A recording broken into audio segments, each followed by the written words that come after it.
Merci. La parole est à Madame Valérie Petit. Merci, Monsieur le Président. Ma question s'adresse à Madame Elisabeth Borne, ministre de la Transition écologique et solidaire, et j'y associe mes collègues du collectif Accélérons. Madame la ministre, il y a tout juste un an, de nombreux Français ont exprimé leur colère. Colère sociale, de se sentir relégués en dépit de leur travail et de leurs efforts au quotidien. Colère démocratique, de se sentir peu écoutés et associés aux décisions politiques. Colère écologique, enfin, de voir que la France n'était pas toujours au rendez-vous de l'urgence climatique, en dépit de ses engagements forts en la matière. Le grand débat, voulu par le président de la République, a permis de mettre des mots et des attentes sur cette colère.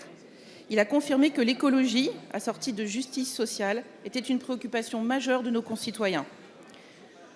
Les Français veulent une écologie du quotidien plus ambitieuse, plus juste, une écologie de liberté, pragmatique, qui les met réellement en capacité d'agir. Le grand débat nous a aussi convaincus, nous, les politiques, qu'il fallait changer de méthode, qu'il était urgent non pas seulement d'écouter les Français, mais aussi de leur faire confiance quand il faut prendre les décisions qui engagent leur avenir. Dit plus directement, Madame la Ministre, les Français veulent que nous mettions le pied sur l'accélérateur de la transition écologique, mais aussi de la transition démocratique. Le président de la République, je crois, a entendu cette exigence et le 25 avril dernier a annoncé la création d'une convention citoyenne sur le climat. C'est une première en France en matière de démocratie participative. 150 Français, tirés au sort, vont travailler ensemble avec les experts, les politiques, guidés par un même objectif, proposer des mesures concrètes pour atteindre une baisse d'au moins 40% des gaz à effet de serre, et ce, dans un esprit de justice sociale.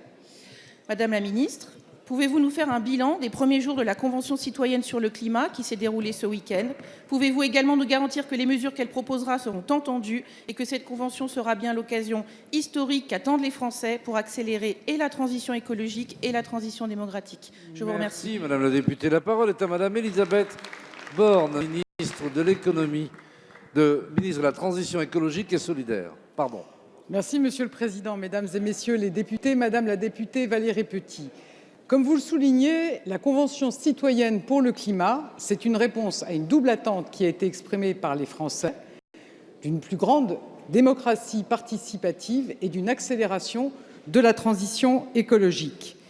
La Convention citoyenne, ce sont 150 Français, à l'image de la diversité de notre territoire, qui ont accepté de donner de leur temps pour construire des réponses structurantes nous permettant d'atteindre nos objectifs de réduction des émissions de gaz à effet de serre, moins 40%, au moins moins 40% en 2030.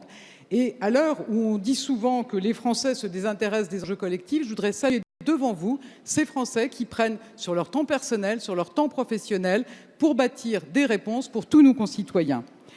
Car la transition écologique, elle ne réussira que si elle se fait non seulement pour les Français, mais aussi avec eux.